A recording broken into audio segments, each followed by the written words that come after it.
네, 지금 이 시간부터는 반도체 이야기를 해보겠습니다. 지난 12일 미국 백악관에서 전 세계 글로벌 반도체, 자동차, IT 관련 주요 기업들과의 반도체 화상회의가 열리면서 큰 화제를 모았죠. 네, 이제 미국이 최근에 이 반도체 부족 사태 이것에 대한 해법을 모색해 보겠다라고 해서 이제 세계 유수의 기업들을 불러 모았습니다. 뭐 미국의 인텔이라든지 한국의 삼성전자 그리고 타이완의 뭐 TSMC를 비롯해서 뭐 유럽, 일본의 기업들 총 19곳을 모았는데요. 네. 회의 말미쯤에 바이든 대통령이 직접 등장을 해서 한 10분 정도 이야기를 했어요. 갑자기 나왔어요. 네, 그래서 굉장히 화제가 됐는데 결국은 이제 뭐 요지는 이겁니다. 이 반도체 기업들한테 미국에 투자를 해라라는 요구였죠. 예. 바이든 대통령이 직접 반도체 웨이퍼까지 들고 와서 아주 작정하고 이야기를 하더라고요. 예. 제가 바이든 대통령이 들고 나온 웨이퍼와 같은 웨이퍼를 들고 나왔습니다. 아, 예. 이게 반도체를 만드는 기판인데요. 네, 네. 이 재질은 실리콘으로 돼 있고요. 네. 요게 회로를 입혀서 자릅니다. 조각으로 네. 잘라서 예. 패키징을 해서 전자제품에 사용합니다. 네. 실물로 본 것은 처음인데 생김새가 조금 다른데요? 크기는 똑같습니다. 네. 이 종류를 보면 요즘 많이 쓰는 게 직경 20cm짜리, 30cm짜리 쓰는데요. 바이든 대통령이 들고 나온 것은 직경 20cm고 이것도 20cm입니다. 예. 단 색깔이 좀 다르다고 얘기하는 사람들이 틀도 있는데요. 있는 것 같고. 네. 요거는 이게 실리콘 재질은 쉽게 깨집니다. 쉽게 아하, 깨지기 때문에 예. 이건 제가 보관하고 있는 건데 깨지지 말라고 이게 이 덮개를 그래서, 씌워놨습니다. 네, 조금 모양이 요 안에 보이는 게 다르군요. 이제 네. 똑같은 겁니다. 네, 알겠습니다. 이번 회의로 전 세계가 다시 한번 반도체에 주목하고 있는데 오늘 이슈 인사이드 반도체 회의에 얽힌 그 속내를 저희가 준비한 질문들을 통해서 알아보도록 하겠습니다.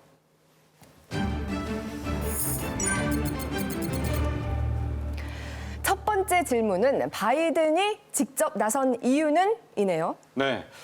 자, 앞에서도 나왔지만 이 대통령이 직접 나왔다 그만큼 사안이 엄중하다는 얘기고요. 지금 현재 미국에서 반도체 부족 상황이 아주 심각하다는 건데 이미 1월에 우리가 한번 다뤘었죠. 이 미국에서 차량용 반도체 굉장히 부족하다 이런 얘기를 했었는데 네네. 그 여파가 계속되고 있습니다. 심지어 미국 텍사스에서 한파로 대규모 정전 사태가 일어나면서 차량용 반도체에서 이제는 가전용 항공기용까지 다 부족해진 반도체 풍기 현상이 일어났거든요. 그렇다 보니까 이젠 미국 기업들이 바이든 대통령한테 이 반도체 생산 좀 늘려달라 이렇게 네. 서한까지 보내는 상황이 된 겁니다. 상황이 이렇게 위중하니까 대통령이 나서서 글로벌 반도체 기업들을 초청해서 수급을 도와달라 요청한 거군요. 예.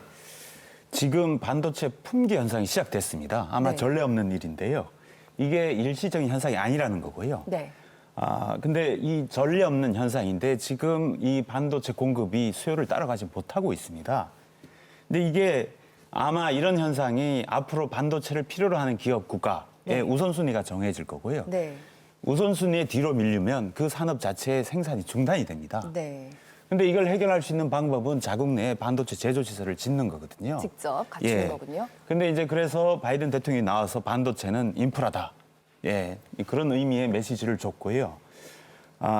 이 미국은 이러한 반도체 제조 시설 구축을 통해서 첨단 전자기기의 네. 기술과 시장을 주도를 하겠다는 겁니다. 예.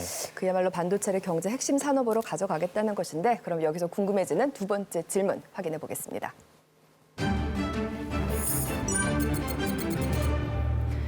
두 번째 질문은 미국 안보보좌관이 주재한 까닭은입니다. 저도 의아했습니다. 반도체는 경제 산업 분야인데 안보보좌관이 주재했어요. 네, 이번 이제 반도체 회의를 브라이언 디스 국가경제위원회 위원장 그리고 제이크 설리반 우리 익숙하죠. 네, 제이크 설리반 국가안보보좌관이 같이 이제 주재를 했는데요. 사실 국가안보보좌관이라고 한다면은 뭐 백악관에서 외교, 안보 이런 정책들을 이끌어가는 국가안전보장회의를 이끌어가는 사람이잖아요. 네.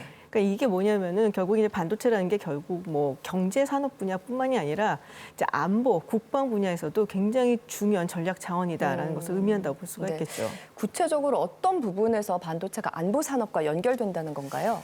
반도체는 최첨단 기술입니다. 그렇죠. 이게 이제 저희들이 요즘 많이 화두가 되는 자율주행 자동차, 또 5G 휴대폰, 또 네. 인공지능을 가진 알파고에서 예. 봤듯이 기계 스스로가 움직입니다. 네. 이런 것들이 무기에 적용이 되거든요. 전투 로봇, 정찰 드론, 그리고 미사일 뭐 이런 데 최첨단 무기. 적용이 되면 예. 무기의 성능이 획기적으로 향상이 됩니다. 네. 근데 이게 여기서 끝나지 않고요. 앞으로는 우주, 항공, 의료기기에 다 적용이 돼서 획기적으로 향상을 시키거든요.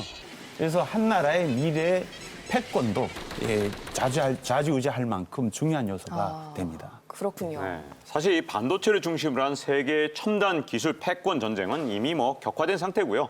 미중 무역 분쟁도 바로 이 일환인데 우리가 다 기억하잖아요. 5G 하면 원래 선두 기업이 화웨이였는데 네. 미국의 수출 규제로 완전히 발목을 잡은 상태죠. 네. 이뿐만 아니라 지난 2월 같은 경우에는 아예 반도체뿐만 아니라 전기차, 배터리 등 이 첨단 산업에서 필수적인 부품 공급망에서도 중국을 제외시키는 법안에 서명을 했죠. 네. 게다가 이번 회의에서는 바이든 대통령이 중국에 대해서 언급했던데요. 예, 중국은 이 제조 산업이 굉장히 빨리 발전된 나라고요. 특히 이제 첨단 제조 산업 최근에 시작을 했는데요. 마지막 남은 게 반도체 이 산업입니다. 네. 그래서 이걸 위해서 중국은 반도체 굴기라는 이름으로 적극적으로 투자를 하고 있고요. 생산 시설도 빨리 이 성장을 하고 있는데요. 미국은 이 점에서 이 중국이 우리를 기다려주지 않는다. 우리가 먼저 제조 시설을 구축해야 된다. 네. 예, 그런 차원에서 이번에 메시지를 줬고요. 또 하나는 첨단 제조 기술에 있어서 미국은 안보에 영향을 준다라는 우려를 갖고 첨단 제조 시설 구축을 규제하는 법안을 시행 중이고요. 이 장비의 수출을 규제하고 있습니다. 그 대표적인 게 이제 네덜란드에서 만드는 ASM이라는 회사에서 만드는 네. EUV 노광 장비가 네. 대표적인 장비입니다. 예. 이렇게 규제로 막혀 있으면 중국으로선 반도체 굴기가 어려워진 것이고 그렇다면 미국으로선 조금은 안심해서는 그래도 안 되는 상황이니까 어떻습니까? 근데 중국의 반도체 굴기 포기하지 않을 것 같습니다. 예. 중국은 반드시 반도체 기술이 필요합니다. 그래서 부족한 부분은 자국에서 개발을 할 거고요. 여기에 대한 집중적인 투자가 이루어질 거고요. 그게 대표적인 게 이제 장비, 소재와 같은 겁니다. 아마 이런 부분이 시간이 걸리더라도 계속 집중적으로 투자를 할 것 같습니다. 이런 부분에 대해서는 저희가 좀 걱정을 해야 되고요. 특히 미국이 이런 부분에 걱정이 많습니다. 네. 사실 이제 이번에 이제 미국이 반도체 제조 시설, 그 반도체 공급망을 이제 미국 안에 구축을 완벽하게 하겠다라는 이제 의도를 보이고 있는 거거든요.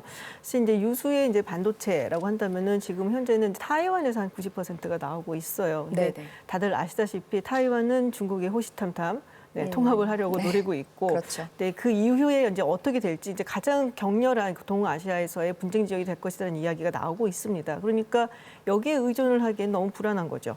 그래서 미국 입장에서는 미국 내에 특히 자국 기업들을 중심으로 해서 이 공급망을 확실하게 만들어 놓겠다라는 게 목표고, 그리고 물론 이제 타이완의 뭐 최고 기업이라고 할 수 있는 TSMC 같은 경우에는 중국에 이제 납품을 하지 않겠다라고 하고는 했지만 그 외에 다른 이제 타이완에 있는 다른 기업에서 중국 측이 상당히 많은 네. 반도체를 지금 사재기를 하고 있거든요. 그렇군요. 그래서 여러 가지 면에서 봤을 때 미국 측에서는 앞으로는 이제 우리가 믿을 수가 없으니까 미국 내에서 모든 서플라이를 우리가 충당을 할 수 있어야 된다라고 생각을 하는 것 같습니다.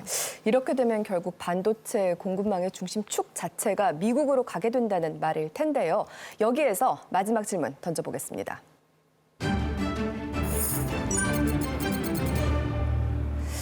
미국이 반도체 패권을 차지하기 위해서 몹시 분주하게 움직이고 있는데 마지막 질문은 K 반도체의 득과 실은 무엇인가입니다. 안기현 박사님 어떻게 보시나요? 예, 일단 미국이 제조 시설 구축을 위해서 적극적으로 투자를 하겠다.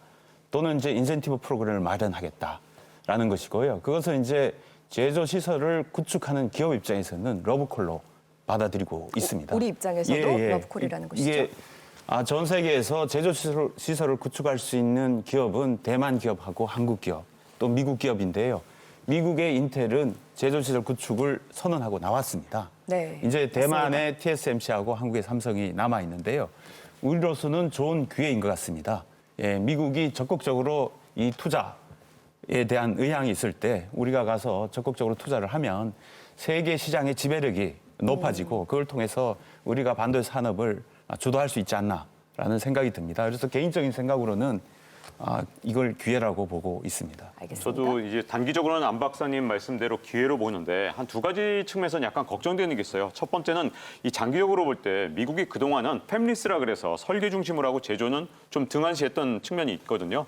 그런데 이제는 제조를 자기들이 하겠다. 이게 안보 문제다라고 인식을 했다는 점에서 약간 걱정이 되는 겁니다. 그래서 다른 회사도 아니고 인텔 같은 회사가 지금 당장은 뭐 삼성이나 TSMC보다 네. 훨씬 떨어져 있는 거 맞지만 이게 미국이란 말이죠. 미국이 진짜 마음먹고 제조에 뛰어들었을 때 네. 시간이 가면 갈수록 좀 더 불리해지지 않을까 이런 측면이 걱정이 되고요. 또 하나는 공장을 미국에 진다는 건 무슨 말이냐 하면 우리 입장에서는 그쪽 첨단 일자리니까 굉장히 연봉도 많이 주고 좋은 일자리들이 우리나라가 아닌 미국에서 자꾸만 만들어지고 우리나라에서는 새로운 일자리가 만들어지지 않을 때 우리 경제 전체로는 어쨌든 좋지 않은 소식이 될 수 있기 때문에 약간 기대도 있지만 동시에 우려도 되는 측면이 있는 거죠. 신중해야 한다라는 얘기시고요. 네, 뭐 저도 비슷한 의견인데요. 사실 이번 회의가 뭐 단순히 경제적인 이유가 아니라 국가 안보적인 전략 차원에서 있었던 것이다라고 생각이 들고 아까도 계속 이야기가 나왔습니다마는 이제 패권 경쟁 시대잖아요. 네. 부인을 할 수가 없는 상황이고 미국하고 중국하고 패권 경쟁을 할 때 사실 거기서 가장 중요한 거는 기술 패권을 누가 가져가느냐이고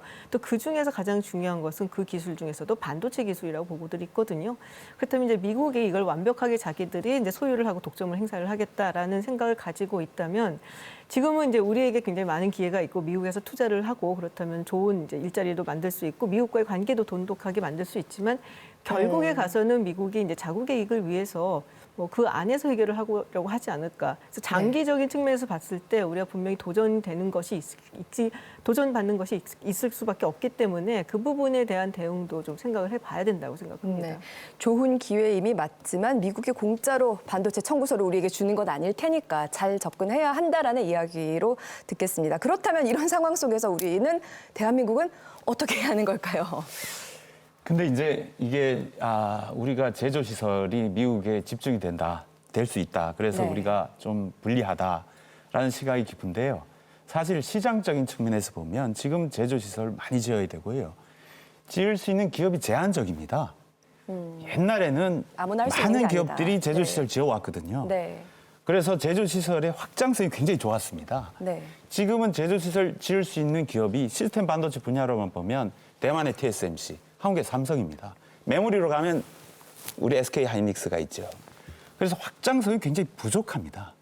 미국은 이제 이런 네. 부분을 인식을 하고 있는 예. 거죠.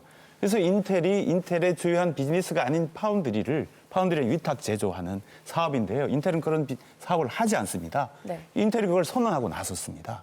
선언하고 대만, 한국이 공장을 지어도 시장의 수요를 못 쫓아갈 정도로 시장의 수요가 앞으로 많아질 겁니다. 그런 측면에서 보면 우리가 미국에 공장을 지어도 TSMC가 미국에 공장을 지어도 자국의 공장을 더 지을 수 있는 여유가 생긴다는 거예요. 네, 알겠습니다. 앞으로 달라질 미국 중심의 반도체 패권, 그 산업 구조에 대한 이야기를 나눠봤습니다. 우리 반도체가 아직 기술력이 앞서 있지만 여기서 멈춰서는 절대 안 되겠네요. 보다 적극적인 지원으로 미래 첨단 기술 시장을 K반도체가 주도할 수 있기를 기대하겠습니다.